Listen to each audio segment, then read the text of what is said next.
Cool. I think I'm live. Am I live? Yeah, the counter's going down. Excellent. So, hello, good morning. It's Friday, TGIF. Thank George, it's Friday. I don't know. I'm not Christian. I'm not sure how that goes. So, I felt like doing a video about a couple of conversations I've had in the last week and something that I've just sort of realized and bothered to look up. So, and I'm committed to kind of doing a video a week so that you awesome people get to see my beautiful beard on a weekly basis. So I've had two conversations this week that have been very insightful, and it connected with a video that my wife showed me this morning, which I will link somehow in the description somewhere. And I'll go through the conversations first, and then we'll talk a bit about the video, and then I'm going to give a brief history lesson, which obviously has got me super excited because I love history, but it's very relevant to what we're talking about. So the couple of conversations I've had, one was with a mum and the other was with my wife, and they're not the same person. My wife is a mother because I have two kids. Moving on. With the mum, I was talking about how women in the prime of their life, I'm not going to say middle-aged, but, you know, over the age of 40, you're still beautiful. Stay awesome. Let me start again without digging myself a hole. So my friend has some friends that go running, you know, and they occasionally complain that their knees hurt and, you know, other parts of them hurt when they're going running. And she was talking to me about how, you know, biologically, why is that a problem? Because women are not designed historically to be running, period, or to be running at that age. Because, you know, in caveman times, by that point, you should be staying at home, raising the village's kids, and being the wise person that tells everybody not to do something stupid. You know, being the elder, basically, the wise person that has the experience. And the other conversation I was having with my wife this morning was about autism and masking, and around the historical context of whether or not men and women are designed to be social and how social they're designed to be. And then my wife showed me this video. It's Autism in Girls, 5 Social Anxiety Traits You Need to Know. And it's by the Aspie World, which I guess is a British YouTube channel. It's pretty cool from the single video I've seen. It's awesome. And anyway, it's a woman who is diagnosed Asperger's, talking about masking and different aspects of social anxiety. And what this started in my brain was thinking, well, now, is this biologically a thing? Because let me not say we, I talk about how autism is a genetic trait passed through parentage, basically, that is necessary for human evolution. I think we are. And when this video came up and with these other two conversations, I thought to myself, am I crazy? Or is there some context to this? Because if we look at evolution or intelligent design, whichever way you swing, I feel, have to recognize two things. The first is that we have been here a while. And the second is that people adapt. But these adaptations can sometimes take quite a few generations to sort of make sense. An example of which is that people much earlier in our history were shorter than they are today. We can see that by paintings. We can see that by the fact that the beds were much smaller. All sorts of things. Long story short, slightly rambling. I might have had too much sugar this morning. But it got me thinking about it, right? And I looked it up. I looked up human history. And I have this lovely timeline from like the earliest that we can identify people like us existing, right up to the present day. Well, right up to 2017, so 2 years ago, which is pretty close. It starts in 200,000 before the Common Era, which is about 2,000 or 200, sorry, it starts 200,000 years before the Common Era, which is 202,019 years ago. I'm going to start drawing on the whiteboard because that's a long period of time, and that kind of blows my mind. This is where the history part comes in. This is cool. Can you even see that? You can't even see that. It's not even really visual. This might not work as well as I hoped. Anyway, I wonder actually if I can do another thing. Can I do a thing on here? I specifically came in here so that I could use this whiteboard. And I possibly should have thought this through. Whatever. No, we'll do this. This will be fine. So, let's say this is 200,000 years ago, right? And way over here is the modern day, which you can't really.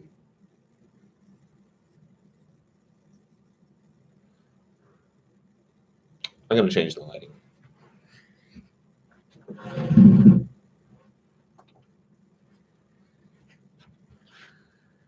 That's slightly better. So, 200,000 years ago, present day. We got it right. And human history is a nice, not at all linear sequence between then and now. Let's think about this for a second. Human history is 200,000 years long, at least, if we're looking at this timeline, right? Which is not the length of time that people have existed, but it's the length of time that Homo sapiens, as we would recognize, have been around. So at this point, we're cavemen. We are literally cavemen. We are living in caves. We are hunting on savannas. We live in small nomadic tribal groups, right? With me so far? At this time, humans have distinct roles. Men are hunters. Women stay at the camp. Now, before people who fight for gender equality get angry at me, let's examine that for a minute. So the activities of women at this time, 200,000 years ago, were building the camp, looking after and raising the children, organizing everything, planning everything, communicating. They were leaders, organizers, facilitators. They were everything important in society from a social and structural standpoint. The man's job was to hunt, and it was to bring the food back and do the heavy lifting. That was kind of our job. Hunt, kill, bring back, lift. Women had so much more to do. Now, here's the crazy bit that I looked at. When does that stop? When do we stop those sort of specific separate roles? Well, according to this timeline,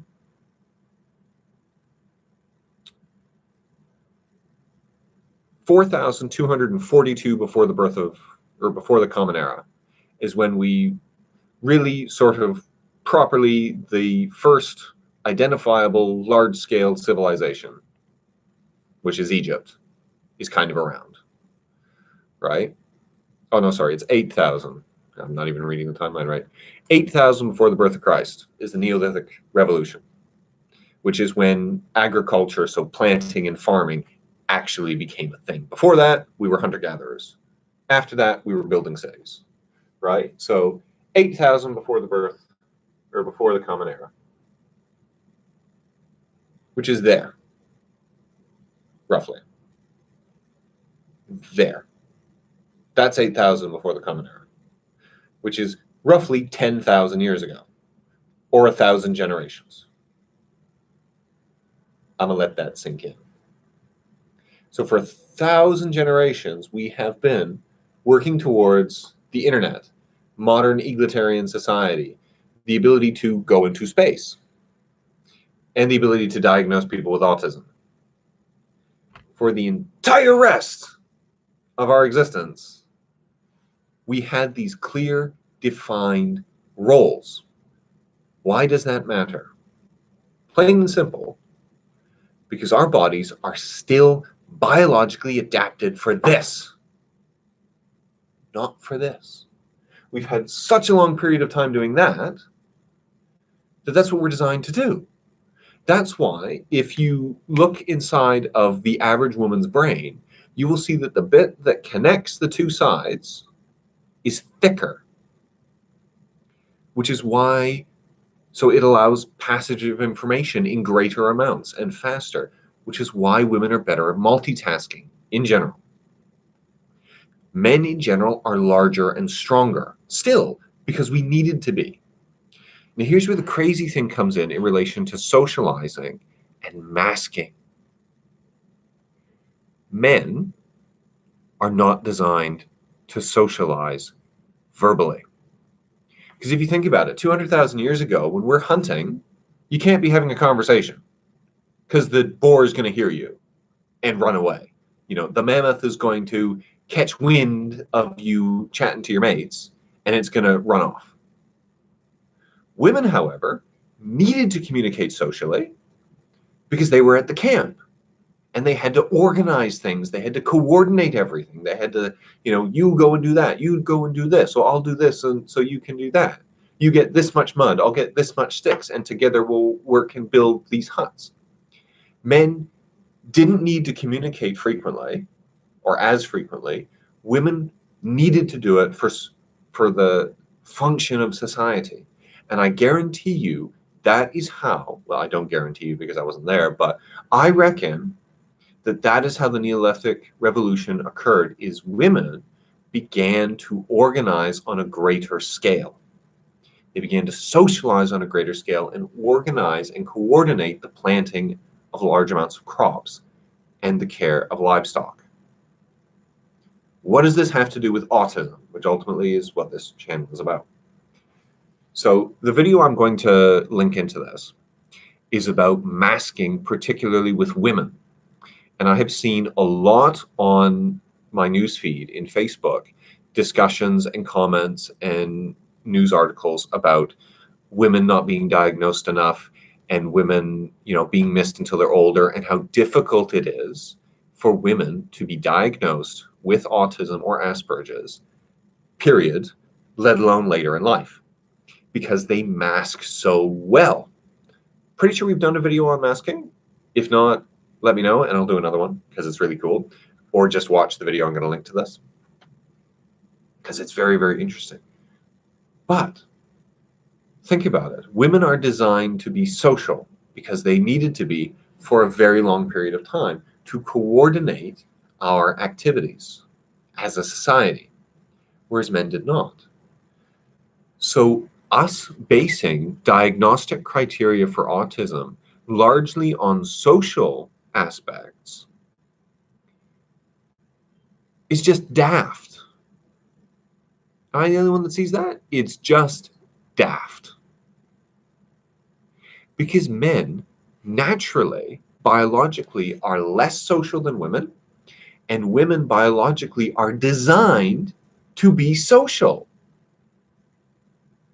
So women with autism naturally mask their traits a lot better, which leads to them not getting diagnosed and therefore not getting the help they need. And if I've pissed anybody off because this is misogynistic, I sincerely apologize. Check out the video I'm going to look at and talk to your female autistic advocates that you know and ask them, hey, is it harder for women to get diagnosed? The answer is going to be yes. Why?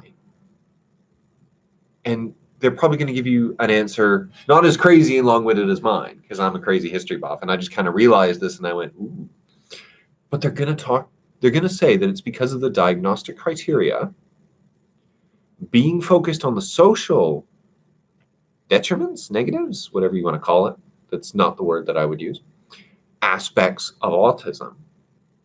Because women are better at masking naturally, they get missed. I have no idea what the point of all of this was. I just needed to make a video. Fun history lesson. This is the point where if I edited my videos, there'd be a cool cut. But I'm not at that stage yet. Gonna work on it, but I'm not at that stage yet. I am going to end my ramble, however, by saying that this was really cool in my brain. And hopefully this has been interesting to watch and has, inspired you to think about it as well. And I'm going to do a proper video with Kat, who can shut me up when I'm rambling, about the idea of masking and that, genetic design and whether or not that's a thing.